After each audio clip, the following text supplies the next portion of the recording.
This hasn't been around for a while and it's great to see it out again. Hello, this is BJ from Hearns Hobbies and welcome to another unboxing. This time I've got something a little bit vintage. This is an Airfix 1/32 scale Jaguar 420. Now this hasn't been around for a while and it's great to see it out again. Now from the top you can see how great this really classical box art is. See here, it's 1/32 scale. These with the V's on the end is for vintage, and you've got vintage classics mentioned there as well.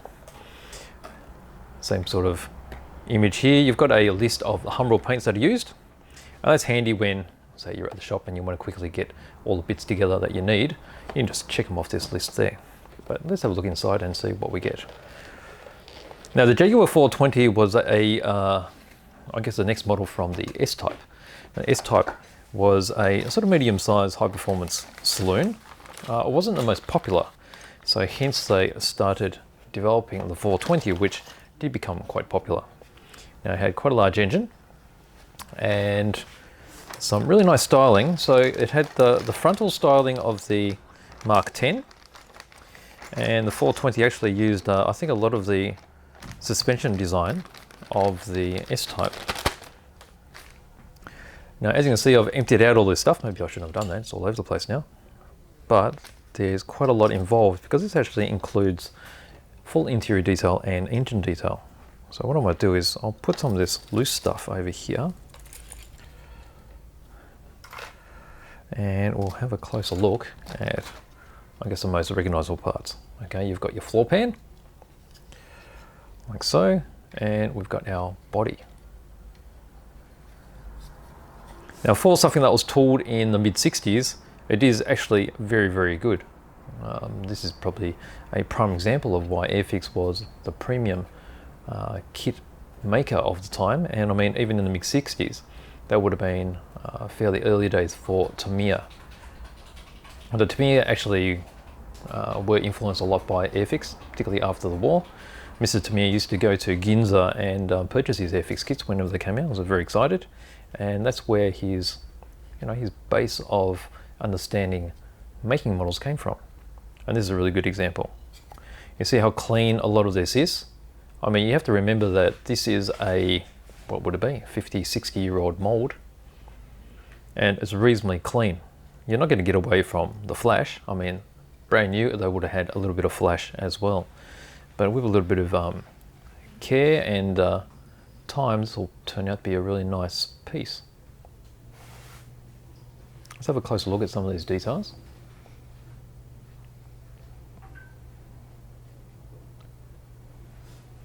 There we go.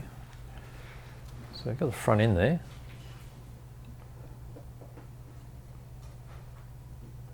And you see the thickness of the plastic as well. I mean, it's quite thin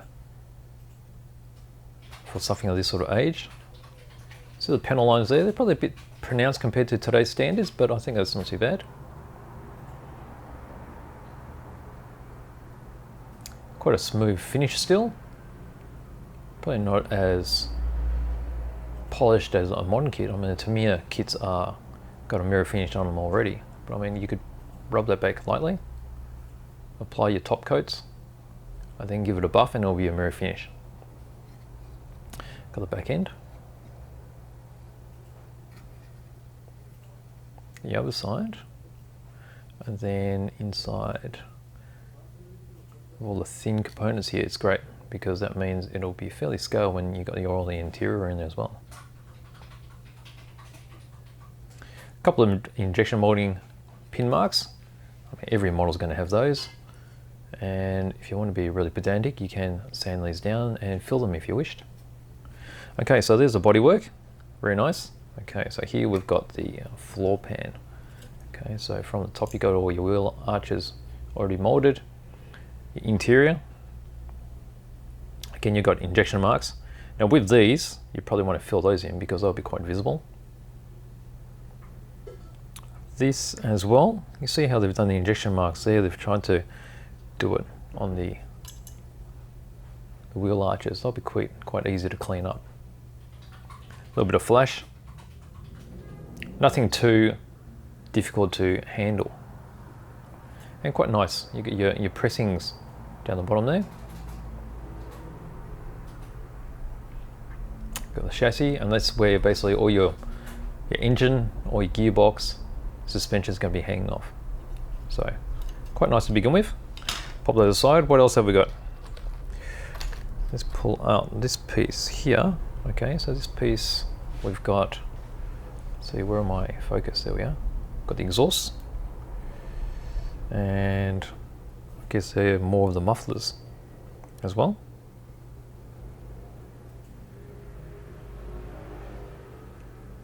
They're quite fine. Okay, moving along. What's the next thing that we've got? All right, I've got this one here, which is the seats.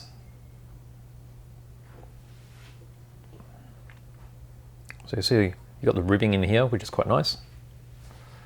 It's on the front seat. I've got one which has fallen off, which is actually in the box here. There we go. They would normally be sitting there. These will be the backings for the seats, because the seats you can see here have no backs. And they've got a set of tyres as well. Tread pattern, quite a pronounced mould line in the centre. Okay, so you're going to lose a bit of detail there, but that is just the way this particular kit's going to be.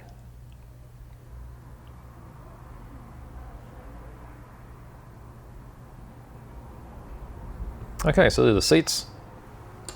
What else do we have? All right, so this sprue has the other two tyres. You see there's a little bit of a tread around the edges, just not across the face of it. And I mean, that's just a product of the technology back then, making a mould that would be able to leave good tread pattern as it came out. Obviously you can do it really well now, and if you're doing it like mini art, they'll have that sliced up in many different slices. Okay, so you've got a bit of suspension there, looks like shocks. Got some more suspension components. You got anti-roll bars. Over here you've got the halves for the gearbox, and they'll be mated up to the engine. They'll be on this side as well. Okay, what else we got? We have, this is pretty interesting, we have a driver figure, and he's been split in half. Now you notice here that the sculpting is actually really, really good. I mean, for something of this age, anatomically, it's really well done. It's just unconventional to today's standards about how he's been split. Okay, but I mean, the way this mould's been cut is just the way they were able to get the best detail for a two-part mould. They didn't have any slide moulding back then. It was just two ends, you know, one bottom part and one top part. And I think once you put these together and re-sculpt it a bit, it'll look very good. Quite like his finery, is in his suit, tie. Very fitting for a gentleman driving a Jaguar. Because the hardest bit is going to be making the hands match up to the wheels, but you could always cut the hands off after you built it, and you can get those aligned perfectly to the wheel before you glue them back on, pin them on. You have no problem there. Okay, so there's your driver. Alright, this section here looks like parts of the dashboard. You can see how these earlier molds, you've got most of the detail molded into the dashboard. You've got the dials in there. There's no decals for these, but they're raised, so you could quite easily dry brush the detail into it. Then you've got, that looks like the firewall. And then we've got the fan. There's a bit of flash there, just needs some cleaning up. You've got the steering column. There's a steering wheel. Multitude of fans for the engine. These bits, not too sure. That looks like a battery, and it is. And that's probably the accelerator and brake pedal. All right, now here we go. Now you can see already how many sprues there are, and by all the bits and pieces that are here. So you've got some disc brakes, you've got the shocks, various parts, probably suspension components. That looks like suspension as well, this whole unit here. More struts. And that part there, not too sure. That's probably, it could be the rear diff. But I'm going to be going through the instructions a little bit later anyway. This looks like a tail shaft with the universals on each end. Okay, from there we've got this part here. Alright, we've got the wheels. Over here we've got door handles and such. And you can see this is showing its age now. I mean, how chunky the sprue is. Just to make sure that the plastic went everywhere. So you're going to need to be very careful getting out all of those handles. Over here, this could be light surrounds. Probably wheel hubs. You got your bumpers here. So the bumpers are all molded in the grey plastic. Now, I think some people are going to be thinking, oh, I wish they were in chrome, but actually I'm glad these aren't in chrome, because chrome plating is often really poor. And particularly with an old kit like this, with the flashing, you're going to get all this flashing covered in chrome as well. It's just going to look totally ugly. But with a lot of the modern paints these days, you could even use bare metal aluminium foil if you liked. My preference would be to spray paint these in a chrome finish paint. It'll look a lot cleaner because you'll clean these up before you paint them. And it won't look like an old kit with heaps of flash. All right, so you got your grille there. There's a Jaguar grille. Got the engine head. It's probably the sump. And then, not too sure, they're probably suspension components, I'm thinking. Okay, so that's that. And then we've got this final bit of grey sprue. There's your bonnet. And then you've got the little hinges there so that the bonnet can be lifted. Got the center console. And then you've got your radiator. There's probably some type of wheel hubs there as well. Okay, so from there we've got our clear parts. Now here's the clear parts here. Just chop this open.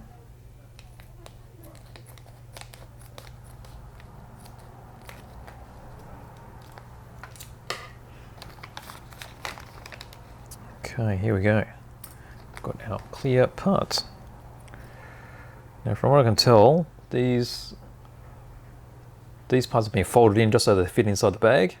So I don't really want to fold them back because they're just going to fall off. But if I have a look here, I'll put my finger behind here. You see that the plastic is reasonably thin, but I mean that is still thicker than you would like normally.